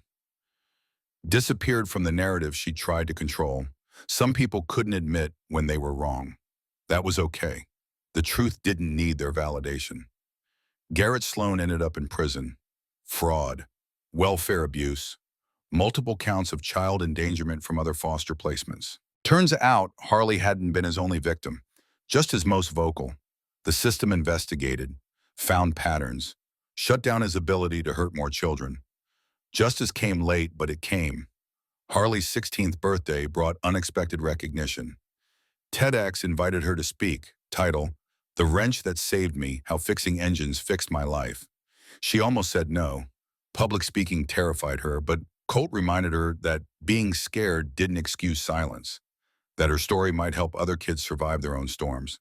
She spoke to 500 people in Phoenix, told her story, the depot, the bikers, the fight for permanence, the discovery that families were built by choice, that asking for help wasn't weakness, that being useful meant being valued, but being valued should never require being useful. The speech went viral. 2 million views in a week, comments from foster kids, from runaways, from people who saw themselves in her story, from mothers who wanted their daughters to believe they could do anything, from men who realized protecting didn't mean limiting. Publishing offers came. Harley co-wrote a memoir with Colt, called it The Wrench in the Road: How a Broken Bike Led to an Unbroken Family. Proceeds funded expansion of Girls Who Wrench, funded scholarships for foster kids pursuing mechanical trades, funded change. The Copper Falls Depot was renovated, converted into Harley's Place, a shelter for homeless youth, run by Mary Ann Porter, who'd kept her promise to Jessica, who'd watch from a distance until she could watch up close. 20 beds, full kitchen, counseling service, job training, a place where runaway kids could find safety without conditions, where asking, "Will you keep me?" got answered with "as long as you need." 3 years after permanent custody, Harley stood in the garage working on a custom build, a '69 Mustang, complete restoration. The kind of project that took months and precision and the willingness to make every detail perfect. She was under the hood when she heard the knock. Not on the bay door, on the office door, the one people used when they weren't bringing vehicles, when they were bringing questions or problems or themselves. Harley wiped her hands on a rag, walked to the door, opened it. A kid stood there, maybe 12, hard to tell gender beneath baggy clothes and dirt, dark hair, hollow eyes. The look of someone who had been surviving too long without living. "Can I help you?" Harley asked. The kid stared at her, at the garage, at the bikes and tools and evidence of purpose, gathered courage from somewhere deep, asked the question that changed it everything. "I heard you help people. I can fix things. Cars, bikes, whatever. If I fix something for you, will you keep me?" Harley's breath caught. Time folded. She was 12 again, standing in a depot asking the same question, getting an answer that rewrote her future. Now she stood on the other side, the one who could answer, the one who could change a story. She looked at the kid, saw herself, saw every runaway who'd learned that being useful was the only currency that mattered, saw the desperate hope mixed with certain expectation of rejection, saw what happened when the world failed children and they learned to stop expecting rescue. Behind her, Colt appeared. He'd heard the knock, heard the question, recognized its weight. He stood beside Harley, didn't speak, just waited. This was her answer to give. Harley smiled, small but real. "Let's see what you can fix. But first, are you hungry?" The kid nodded, suspicious and hopeful, confused about which emotion to trust. "Come on then, food first, then we talk about keeping. Then we figure out what happens next. Sound good? You're not going to call someone CPS police. Not unless you want me to. This is your choice. You walked in asking for help. We don't turn that into a trap. We just help. That's what family does." The kid stepped inside, cautious, ready to bolt, but choosing to trust because trust was the only option left. Harley closed the door behind them, looked at Colt, saw the pride in his eyes, saw the recognition of the cycle completing. The rescued becoming the rescuer. They walked to Maggie's diner, 3 of them. The girl who'd been saved, the man who'd done the saving, the kid who needed saving now. They sat at a booth, ordered food, started the conversation that would determine whether one more story got rewritten from tragedy to possibility. "What's your name?" Harley asked. The kid hesitated. "Does it matter? It matters. Names matter. Being seen matters. Being known matters. So what's your name?" "River." "Okay, River, I'm Harley. This is Colt. We're going to help you. But first I need to know, are you running from something dangerous? Someone who's hurting you?" River nodded. Then we need to be smart about this. Legal if we can, other options if we can't, but you're not going back to danger. That's not negotiable.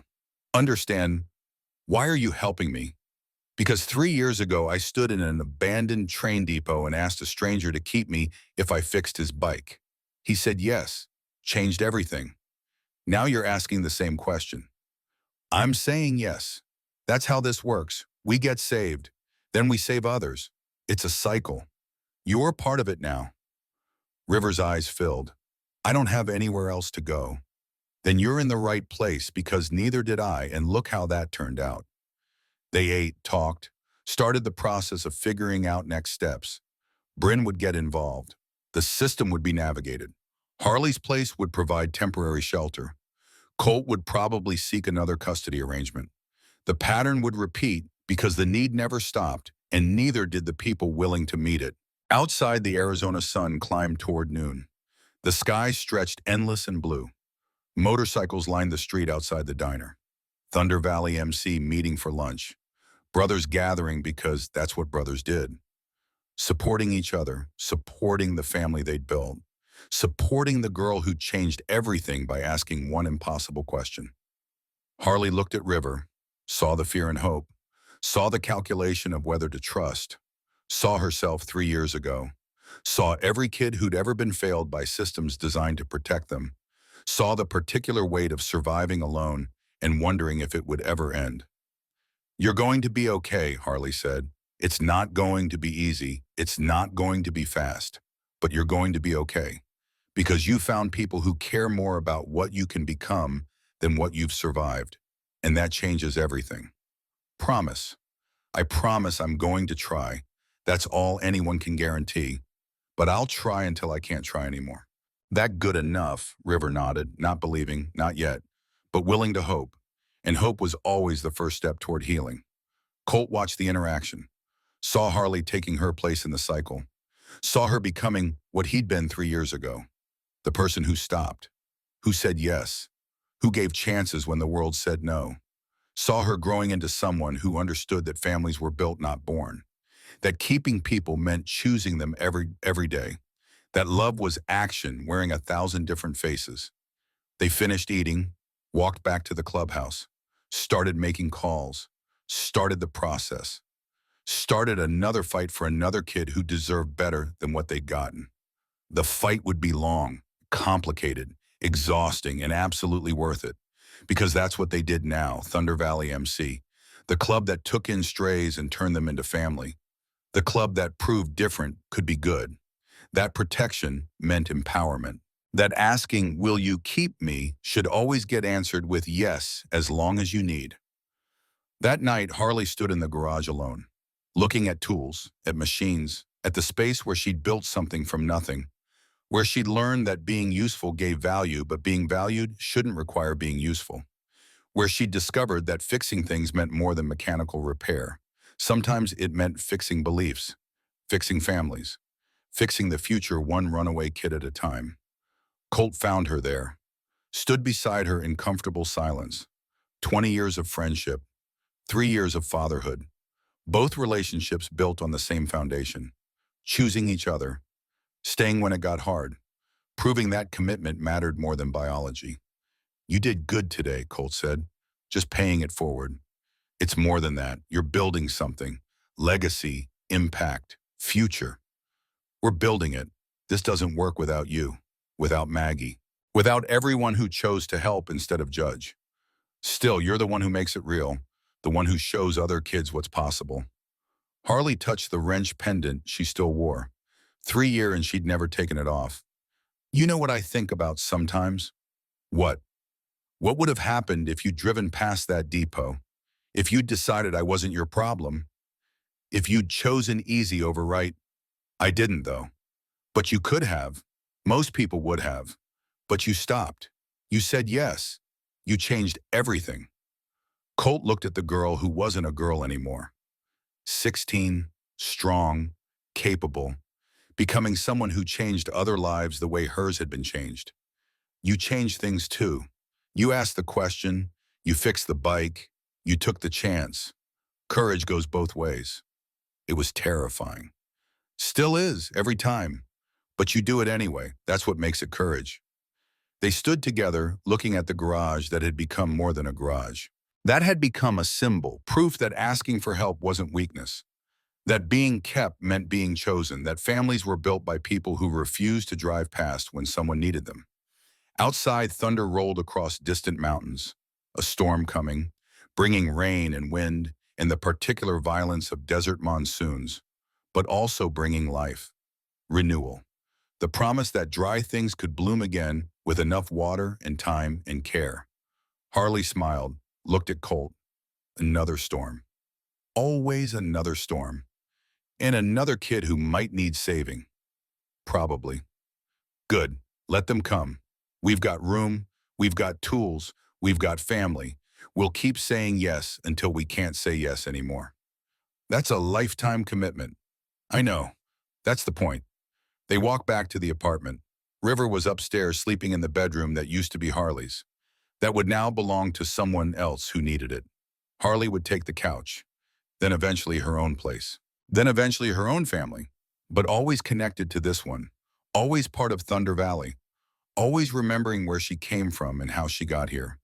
The storm arrived at midnight. Rain hammered the roof, wind rattled windows, lightning illuminated the desert in brief violent flashes. But inside the clubhouse, people slept safe, protected, kept.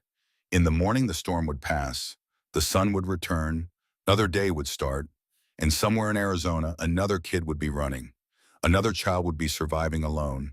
Another desperate voice would ask an impossible question. And when they did, Thunder Valley would answer, would say yes, would keep their promise to keep anyone who asked.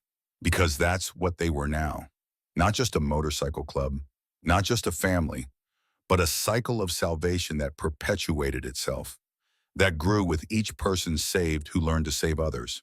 The wrench that saved Harley saved River. River would save someone else. That someone would save another.